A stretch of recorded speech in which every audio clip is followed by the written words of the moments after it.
যেখান থেকে শুনছেন আমি সবাইকে অন্তরের অন্তঃস্থল থেকে আরেকবার জানাই সালাম, আসসালামু আলাইকুম রাহমাতুল্লাহ। আল্লাহ শুকরিয়া, আমরা আজকে জান্নাতের বাগিচা একত্রিত হয়েছি।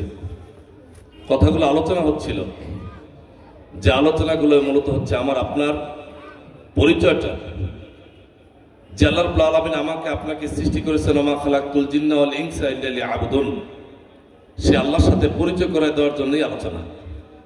আমি আপনি আল্লাহর পক্ষ থেকে সৃষ্টি, আল্লাহ আমাদের স্রষ্টা, সেই স্রষ্টার দাবি হচ্ছে আমরা যেন তার ইবাদত করি, তার প্রশিক্ষণই হচ্ছে এই আলোচনা।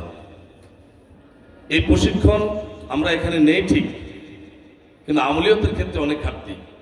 12টা 1টা পর্যন্ত তাফসীর শুনি, ফজরের নামাজটা কাজা হয়ে যায়। আমরা যদি আমলিয়তের ক্ষেত্রে ফজরের নামাজটাকে জামাতে আদায় করি, তাহলে বাস্তব প্রশিক্ষণ, বাস্তব আলোচনাটা সার্থক, এবং সে আলোকে আমার ব্যক্তি, পরিবার, সমাজটা একটা পরিবর্তন হবে। এখানের বিভিন্ন দলের, বিভিন্ন মতের, বিভিন্ন আদর্শের মানুষ আমরা এখানে আছি। আমরা মূলত একটা আদর্শে আমরা আসছি এখন, ইন্নাদ দীন ইনদাল্লাহিল ইসলাম। আল্লাহর মনোনীত একমাত্র জীবন ব্যবস্থাটা হচ্ছে ইসলাম। সেই ইসলামটাকে জানার জন্য, বোঝার জন্য, মানার জন্য আসছি। আল্লাহ রাব্বুল আলামিন আমাকে আপনাকে সেই ইসলাম মানার ক্ষেত্রে আল্লাহর পক্ষ থেকে দাবি, উদখুলু ফিস সিলমি কাফা, তোমরা পরিপূর্ণভাবে ইসলামে দাখিল হয়ে যাও, এই দাবিটা আল্লাহর, এই মেসেজটা আল্লাহর, এই সংবাদটা আল্লাহর। আমি আপনি যদি পরিপূর্ণভাবে ইসলাম অনুসরণ না করি, পালন না করি, মৃত্যুর পরে 3টি প্রশ্নের একটি প্রশ্ন হচ্ছে আমার দিনুকা, তোমার ধর্মটা কি, তার জবাব কিন্তু আমার মুখ থেকে বের হবে না। আমি যতই দাঁড়িয়ে রাখি, টুপি মাথায় দেই, যতই কোরআন হাদিসের আলোচনা করি, যতই বক্তব্য দেই, কিন্তু আমি যদি অনুসরণ না করি, তাহলে আমার মুখ থেকে কথাগুলো বের হবে না। এজন্য আল্লাহর পক্ষ থেকে স্পষ্ট বক্তব্য, উদখুলু ফিস সিলমি কাফা, পরিপূর্ণভাবে দাখিল হও। তুমি কোরআনের সুবিধা মতো আফাতুমিনুনা বিবাদিল কিতাব ওয়া তাকফুরুনা বিবাদিল কিতাব, কোরআনের কিছু অংশকে মানলে আর অস্বীকার করলে এটা আল্লাহ মানবেন না। ফাউলাইকা হুমুল কাফিরুন ফাসিকুন জালিমুন, এই শব্দগুলো বলা আছে তাদের ব্যাপারে। আল্লাহ রাব্বুল আলামিন আমাকে আপনাকে এই কোরআনের সুবিধা মতো অংশ মানলাম আর অসুবিধা অস্বীকার করলাম, এরকম কাতারে না পড়ে, মুনাফিকের কাতারে না নিয়ে আল্লাহ রাব্বুল আলামিন প্রকৃতপক্ষে আমাদের সবাইকে একজন মুমিন হিসাবে কবুল করুক। সবাই বলে আমিন, সবাই বলে আমিন। আমরা মুমিন হতে চাই, সেই মুমিন হওয়ার ক্ষেত্রে আপনাদের কাছে আসছি। আমি আপনার প্রত্যেকে পরিপূর্ণভাবে ইসলাম পালন করি। জামাত ইসলামের পক্ষ থেকে আসছি। জামাত ইসলামী আপনার ভালো লাগে না, আলহামদুলিল্লাহ, সমস্যা নাই। জামাত ইসলামীর চেয়ে যদি কোনো ইসলামী দল ভালো লাগে, সেটা আপনাকে করতে হবে। কারণ আকিমুদ্দিন, দিন যদি আপনি মানেন, দিন যদি বুঝেন, ইসলাম যদি মানেন এবং বুঝেন, তাহলে ইসলাম প্রতিষ্ঠার কাজটা আপনার উপরে ফরজ, আকিমুস সালাতের মতোই। আসুন আমরা ইসলাম পালন করি। যে কোনো ইসলামী দল, যদি কোনো ইসলামী দল ভালো না লাগে, আপনাকে নিজে একটি ইসলামী দল গঠন করে দিন কায়েমের জন্য কাজ করতে হবে, কিন্তু ফরজ। আমরা যদি দিন কায়েমের কাতারে না আসি, তাহলে আমরা গুনাহগার হব।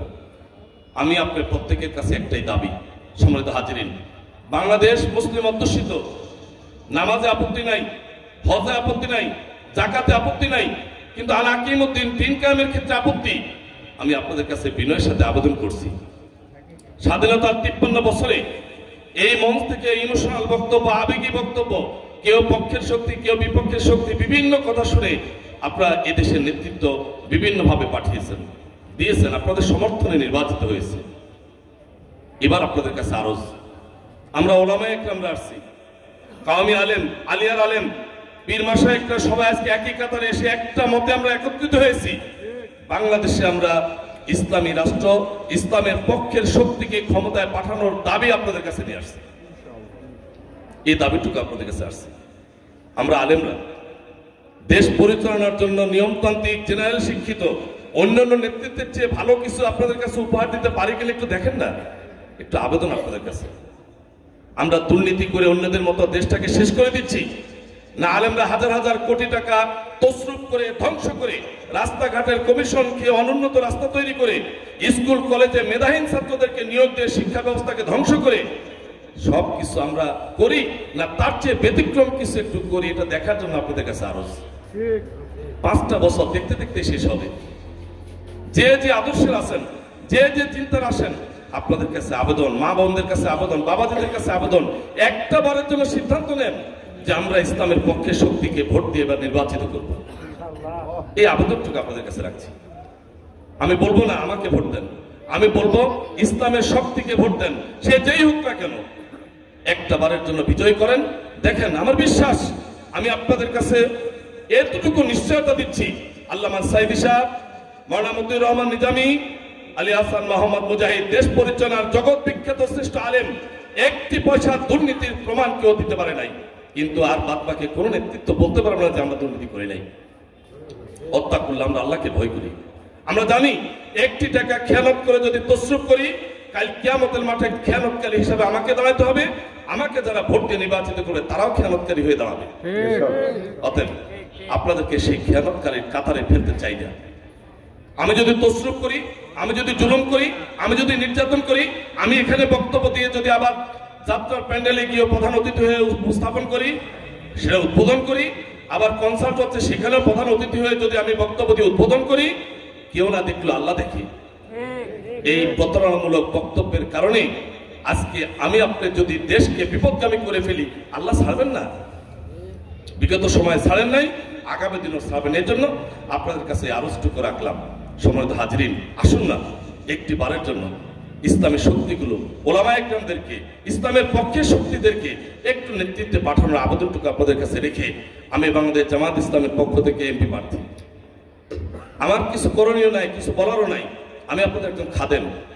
আমার পরিচয় এতটুকু, আমি বনপাড়া পৌরসভার কাউন্সিলর ছিলাম 2 বার। আমার পরিচয়, আমি বড়াইগ্রাম উপজেলার ভাইস চেয়ারম্যান ছিলাম। একটি পয়সা দুর্নীতি আমিও চ্যালেঞ্জ করে বলতে পারি, কেউ প্রমাণ করতে পারবে না যে দুর্নীতি করেছি। অতএব আগামী দিনও আপনাদের কাছে আসছে আপনাদের খেদমত করার জন্য। আমি আপনাদের খেদমত করতে চাই, আমি আপনাদের পাশে রাখবেন আপনারা আমাকে। আমি এতিমখানা, হাফিজি মাদ্রাসা, ধর্মীয় যত প্রতিষ্ঠান আছে সমস্ত প্রতিষ্ঠানকে রাষ্ট্রীয় অর্থায়নে 100% আধুনিক শিক্ষার রূপরেখা তৈরি করা সম্ভব যদি নেতৃত্ব সঠিক হয়। কেন আজকের হাফিজি মাদ্রাসার ছাত্ররা বাড়ি বাড়ি যাবে চাঁদা তুলতে, চাউল তুলতে? অসম্ভব। মুসলিম রাষ্ট্র, ইসলামী রাষ্ট্রের অর্থায়নে এই হাফিজি মাদ্রাসাগুলো এমন তৈরি হবে, যারা হাফিজি পড়বে তারা আধুনিক শিক্ষায় শিক্ষিত হয়ে বড় বড় ডাক্তার, ইঞ্জিনিয়ার হয়ে যাবে হাফিজরা। এই রূপরেখা আমরা তৈরি করতে চাই।